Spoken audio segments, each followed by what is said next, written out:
Sahabat setia Gowor yang dikasihi Tuhan, Shalom. Hari ini adalah Jumat 22 November 2024. Kita bersama-sama hari ini memperingati peringatan Santa Cecilia Perawan dan Martir. Cecilia hidup pada awal gereja. Ia adalah seorang gadis cantik rupawan dari kalangan bangsawan Romawi dan menjadi pengikut Kristus. Sejak kecil, Cecilia telah mempersembahkan diri seutuhnya untuk menjadi mempelai Kristus, dan ia menjalani hidup selibat menjaga kemurniannya. Ketika dewasa, ayahnya mengawinkan Cecilia dengan seorang bangsawan bernama Valerian. Valerian ini pemuda yang baik dan jujur, namun masih kafir. Seusai acara perkawinan, Cecilia mengungkapkan isi hatinya kepada Valerian. Ia berkata, "Aku punya suatu rahasia yang aku mohon agar engkau tetap menerima aku sebagai istrimu. Engkau harus tahu bahwa aku telah berkaul untuk mempersembahkan kesucianku kepada Kristus, dan aku mempunyai malaikat yang selalu menjaga aku.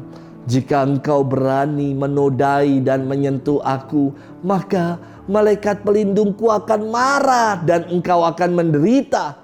Tetapi kalau engkau menghormati kesucianku, maka malaikat pelindungku akan mencintai engkau sebagaimana dia mencintai aku."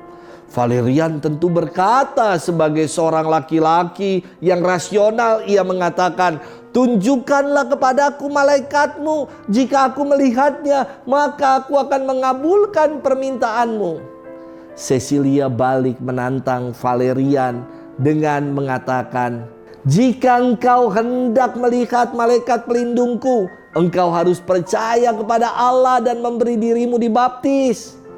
Menyaksikan hidup Cecilia yang penuh dengan iman dan kesucian, Valerian akhirnya memberi diri untuk dibaptis.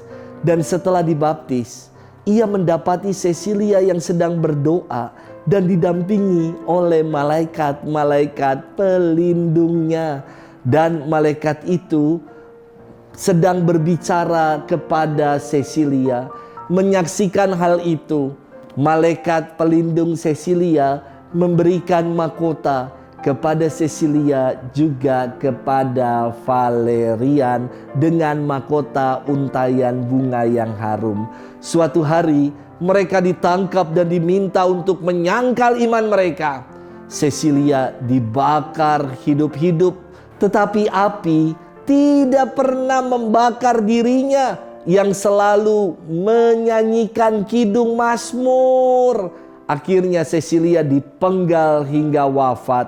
Santa Cecilia diangkat menjadi pelindung paduan suara gereja dan para musisi gerejawi. Hari ini kita akan bersama-sama mendengarkan firman Tuhan yang diambil dari Injil Lukas 19 ayat 45 sampai dengan 48. Mari kita siapkan hati kita. Haleluya, haleluya, haleluya. Domba-dombaku mendengarkan suaraku, sabda Tuhan.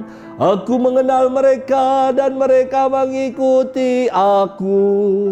Haleluya, haleluya, haleluya. Tuhan bersamamu dan bersama rohmu. Inilah Injil suci menurut Lukas, dimuliakanlah Tuhan. Pada waktu itu Yesus tiba di Yerusalem dan masuk ke bait Allah. Maka mulailah ia mengusir semua pedagang di situ. Ia berkata, "Ada tertulis rumahku adalah rumah doa, tetapi kalian telah menjadikannya sarang penyamun." Tiap-tiap hari Yesus mengajar di bait Allah. Para imam kepala dan ahli Taurat serta orang-orang terkemuka bangsa Israel berusaha membinasakan Yesus. Tetapi mereka tidak tahu bagaimana harus melakukannya, sebab seluruh rakyat terpikat kepadanya dan ingin mendengarkan Dia.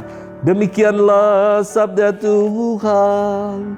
Terpujilah Kristus.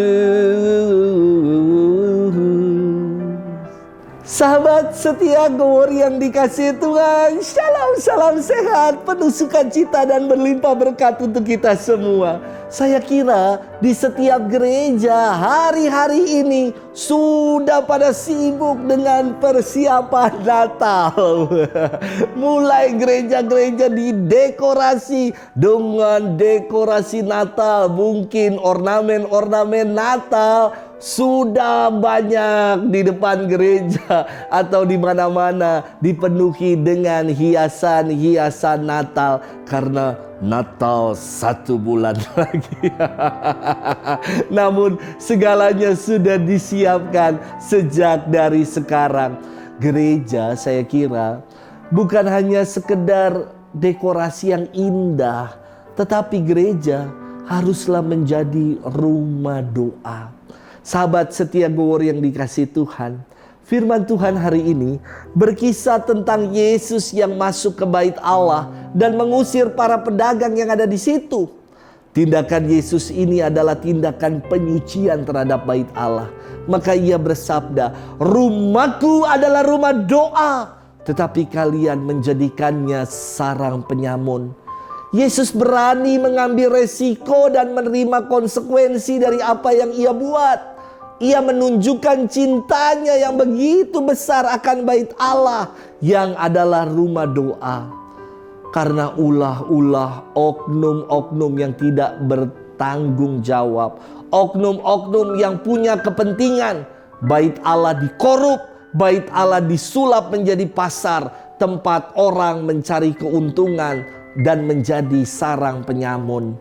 Para imam kepala, ahli-ahli Taurat dan oknum-oknum lainnya yang terusik dengan tindakan Yesus ini dikatakan berusaha membinasakan Yesus. Namun mereka tidak tahu bagaimana harus melakukannya karena seluruh rakyat terpikat dan ingin mendengarkan Yesus. Yang dilakukan Yesus adalah yang benar, yang tepat dan yang baik.